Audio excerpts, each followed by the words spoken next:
Now we have to deal with the Nayak dynasty, which declared independence in 1529, and it is going to be primarily a Hindu dynasty. This is southern India, and again is going to be predominantly Hindu. And what they construct is the Great Temple at Madurai. The most striking feature of this temple is, of course, the gopuras, G-O-P-U-R-A-S, these colossal gateway towers. These are decorated top to bottom with painted sculpture. After construction, a wall is built to connect them before more gopuras will be built, working out from the center. So it's sort of like a Russian nesting doll. And this is a map of the site, and you can see sort of some of those massive gopuras as they've been constructed.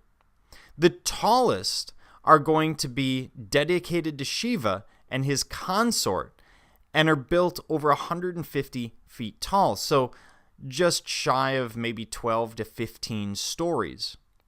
And they're built like step pyramids, basically ending in this barrel-vaulted roof with these finials at the top. The finials are the little sort of like spires at the top of the tower.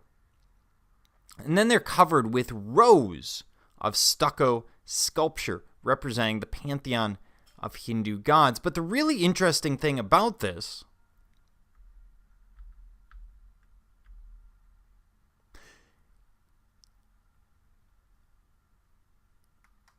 is how fresh that paint looks. Now, every 12 years, these gopuras are repainted and reconsecrated. The stucco work, the plaster work, is repaired and replaced, and we get something like this. Now, why would you do that? Why would you go back every 12 years and climb these structures to repair them and repaint them and then reconsecrate them?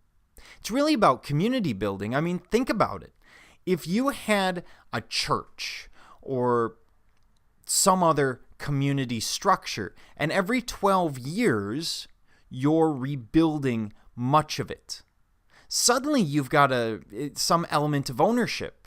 And because it's every 12 years, the children will have seen one of these cycles during their childhood before getting involved probably in the second cycle of their life. And from your perspective as a member of whatever organization has this metaphorical communal building, you can point to some aspect of it and go, I built that. And so it gives you a sense of ownership. It makes you closer to, in this case, the temple. As a result, you're going to be more involved. You're going to be more closely tied to it. And we end up with family traditions where certain families are working on certain sections, generation after generation, constantly bringing them in, generation after generation. This is ultimately very positive for this religious edifice.